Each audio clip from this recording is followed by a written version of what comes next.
내가 사는 원룸의 벨을 누른다. 아니 대체 무슨 일이시냐고요? 매번 시도 때도 없이 하루에 10번은 좋게 우리 집 벨을 누르는 이 할아버지.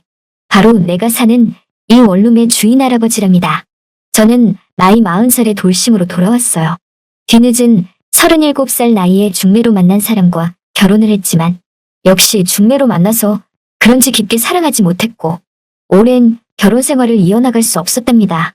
그런데 결혼한다고 그동안 모아둔 돈 탈탈 털어내고 내가 먼저 별다른 이유 없이 이혼하자고 말하니 위자료 같은 것도 못 받고 그랬어.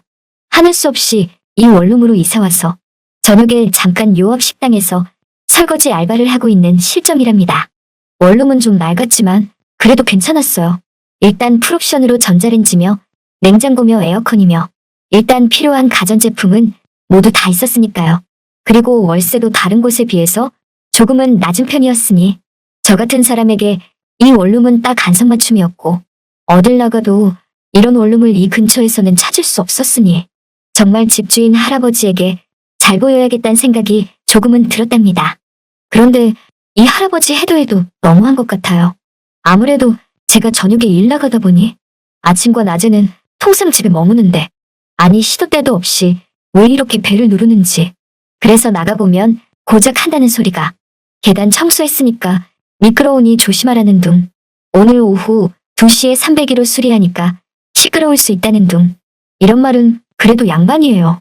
하다못해 여기 이사 온 지 2개월이 넘어가는데 아침에 자고 있는 사람 깨워서 굳이 우리 집 벨을 누르며 한다는 소리가 불편한 거 없냐는 둥. 그냥 오다 가다 만나서 해도 될 소리를 굳이 꼭 우리 집 벨을 누르고 하니까 저는 너무나 불편했답니다. 그리고 그 소리만 하고 금세 사라지면 말을 안 하는데 꼭 그런 말 하고서 문을 열고 나가보면 우리 집 안을 두리번 살펴보는 게 여간 귀찮고 신경 쓰이는 게 아니었어요.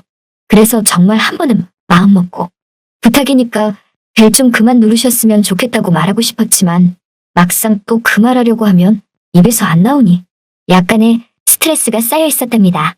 그러던 중 어느 늦은 아침이었어요. 시간을 보니 오전 11시였고 배도 고프고 그래서 냉장고 문을 열었는데 마땅히 먹을 것도 없고 그래서 라면이나 끓여 먹으려고 하니까 그때 누군가 벨을 누르더라고요. 그래서 전 이것도 그 주인 영감이 벨을 누른 거라고 생각하며 온갖 진성을 쓰고서 나가봤는데 글쎄 할아버지가 아니라 중국집 배달원이더라고요. 그러면서 하는 말이 짜장면이랑 탕수육 왔다면서 받으라고 하길래 저는 이거 시킨 적이 없다고 하니까 이미 계산 다 했고 여기 202호 맞지 않냐며 라고 하길래 202호는 맞는데 주소 잘못 찾아온 거 아니냐고 하니까 그제서야 배달원이 주소를 또박또박 불러주는데 주소도 우리 집 주소가 맞더라고요. 근데 전 짜장면과 탕수육을 시킨 적도 없고 그래서 그냥 다시 돌려보낼까 하다가 갑자기 배에서 꼬르륵 소리가 나기도 하고 집엔 마땅히 먹을 것도 없고 그냥 일단 먹어야겠다 생각을 했어요. 그 뒤 중국집 배달원은 음식을 내려놓고 갔으며 전 일단 먹은 뒤 나중에 돈 내라고 하면 따지껏 돈 내야겠다는 생각을 했답니다. 이게 얼마 만에 먹은 짜장면과 탕수육인지 정말 이혼하고 나서 편하게 살 줄 알았는데 이건 완전히 하루 벌어 하루 사는 신세가 되니까 내 팔자가 정말 고생 가득한 팔자라는 생각이 드는 게 어쩔 때는 제 자신이 밉더라고요. 그렇게 영문도 모른 채 먹었던 짜장면과 탕수육을 먹은 그 일이 있던 후 다음날 이었어요. 누군가 또 벨을 누르기에 나가보니 아니나 다를까 주인 할아버지가 절 보고 헬렐레 웃으시며 문 앞에 서 계시는 거예요.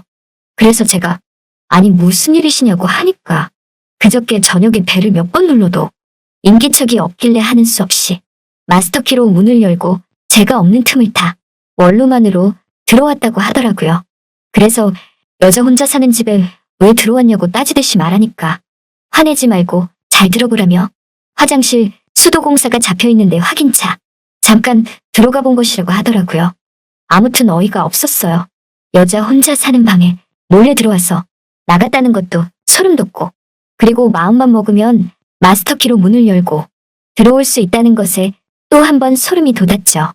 그러면서 하는 말이 화장실을 한 번 쭉 둘러보다가 나올 때쯤 냉장고 문이 좀 열려 있어서 전기세 많이 나갈 것 같아 닫아주려고 하다 보니 냉장고에 음식이 하나도 없길래 이른 아침 짜장면과 탕수육을 시켜준 거라고 하더라고요. 황당하고 어이는 없었지만 이미 짜장면과 탕수육은 공짜로 얻어먹은 뒤였고 거기서 뭐라고 따지며 화내지도 못하겠더라고요.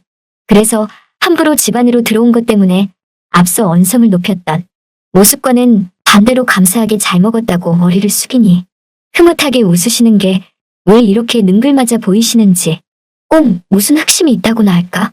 아무튼 그런 느낌을 받았어요. 그 일이 있고 며칠 후 한 번은 아침에 라면을 끓여 먹으려고 하는데 집에 라면이 없어서 집 앞에 조그만 슈퍼마켓으로 가서 라면을 사오려고 나갔답니다. 라면을 고르고 계산을 하려고 하니까 글쎄 지갑이 없는 거예요. 급하게 나와서 모르고 지갑을 놔두고 왔다고 하니까 몇 번 그래도 여기서 물건 사간 저를 알아본 슈퍼마켓 주인 아줌마가 요아 폴름 사는 처자 맞죠?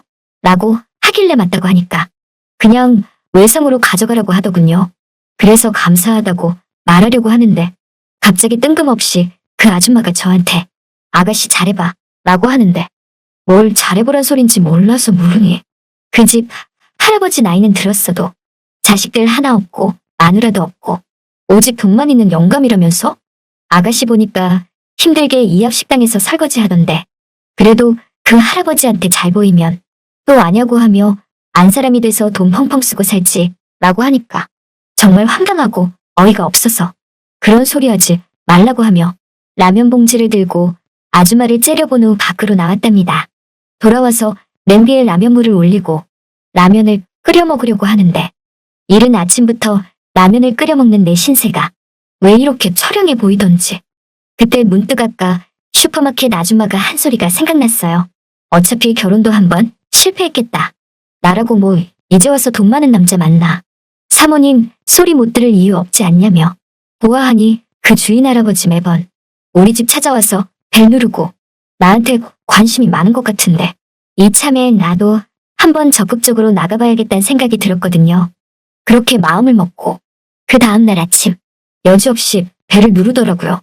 주인 할아버지였어요. 저보고 뜬금없이 잘 잤냐고 하는 말에 다른 날 같으면 인상 쓰고 뭐 때문에 그러냐고 할 텐데 그날은 나도 그 할아버지를 보고 눈웃음을 치며 안녕하세요 라고 인사를 한 뒤 들어와서 커피 한 잔 드실래요? 라며 말을 하니 할아버지가 좋지 라고 하셔서 주인 할아버지와 나란히 앉아서 커피를 마셨어요. 할아버지는 다시 한번 제가 꾸미고 사는 원룸을 여러 번 훑어보시더니 어디 불편한 거 없냐고 물어보시길래 불편한 건 따로 없는데 혼자 사니까 심심하다고 말하니 나이도 젊은데 시집 안 가냐고 말하길래 가고 싶어도 남자가 있어야 가죠 라고 하니까 할아버지가 그럼 남자 한 명 사귀면 되지 않냐며 능글맞은 표정으로 날 응시하는 게 정말 싫었지만 그래도 끝까지 기분이 좋다는 식으로 눈웃음을 치며 저는 딱 영감님 같은 분이 좋다고 저돌적으로 나가니까 영감님이 하는 말이 나도 그렇다며 제가 마음에 든다고 하는 것이었어요. 그래서 한순간 주인 할아버지와 넘지 말아야 할 선을 빠르게 넘고 가라는 이게 정말 잘하고 있는 건가 하는 생각도 들었지만 그래도 뭐 이쯤이면 나한테 완전 넘어왔다는 생각이 들었고 주인 할아버지 재산이 곧 내 재산이 될 것 같은 기대감에 빠져 있었답니다. 그 일이 있던 후 이틀 뒤 누군가 벨을 누르더라고요. 전 영감님일 것이라 생각하고 나가보니까 문 앞에 서 있는 건 영감님이 아닌 제 또래의 젊은 여자가 저를 째려보며 갑자기 정광석화와 같은 동작으로 제 머리끄댕이를 휘어잡고서 니년이냐며 네가 우리 자기 유혹할 거냐고 그러길래 저는 무슨 소리냐며 이것 좀 놓고 말하라고 하니까 네가 우리 영감님 유혹한 거지 라고 그러더라고요 자꾸. 그래서 그게 무슨 소리냐니까 여기서 소문 다 퍼졌다고. 원래는 302호사는 나랑 사귀고 있었고 나랑 결혼까지 약속한 건데 202호 너가 이사 온 날부터 우리 영감님이 이상해졌다고 말하며 너 때문에 어저께는 헤어지자는 소리까지 들었다고 하더라고요. 저는 머리끄댕이를 잡혀있는 상태에서 그런 말을 들으니까 그래도 기분이 나쁘지 않았어요. 왜냐면 그 영감님 나한테 완전 넘어왔다는 생각이 들었으니까요. 그러나 또 한편으론 어떻게 생각해보면 이 영감 정말 바람둥이라는 생각이 들더군요. 이러다 머리털 다 뽑힐 것 같고 더 이상 안 되겠다 싶어서 전 머리끄댕이 잡은 걸 뿌리치고서 저도 그 여자에게 나도 당한 거라고 말하니 웃기지 말라며 네가 꼬리쳐서 우리 영감님이 너한테 넘어온 거라고 소리치니까 원룸 건물은 순식간에 시끄러워졌고 급기야 사람들이 한 명 두 명 몰리고 영감님까지 나오셔서 말리시더라고요. 그래서 제가 영감님에게 말했죠. 영감님이 여자예요? 저예요? 라고 하니까 영감님이 그 여자 눈치를 보며 고민을 하시더니 저라고 하더군요. 302호사는 그 여자는 영감님의 말을 듣자마자 거기서 주저앉아 막 울고 난리치고 영감님은 진정 좀 하라고 그러고 저는 또 영감님의 그 말로 인하여 이제는 완벽히 영감님의 여자가 된 것 같아서 자신만만해 있으니 그 여자가 갑자기 벌떡 일어나며 하는 말이 너도 똑같이 당하는 날이 있을 것이라고 하길래 속으로 웃기지 말라면 너처럼 그렇게 안 당한다고 생각했답니다. 그렇게 전 그 여자와는 다르게 영감님과 사귀듯 잘 지내고 있었어요. 그리고 곧 결혼까지 약속하게 되었죠. 그런데 이사갔던 302호 여자 집에 정말 예쁘고 날씬한 30대 중반의 여자가 이사 왔는데 그 여자를 우리 영감님이 얼마나 쳐다보는지 도저히 감당해낼 수 없겠더라고요.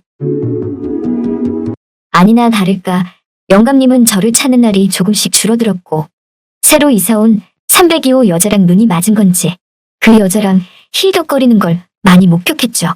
아니나 다를까 영감님은 이쯤에서 헤어지자고 말하는데 아주 된통당한 느낌이었답니다. 이럴 줄 알았으면 그런 욕심 안 부릴 걸 그랬어요. 저도 똑같이 예전 302호 여자 꼴이 된 것 같아 한탄스러웠죠. 남자는 늙어도 남자고 바람둥이 기질을 못 버리나 봐요.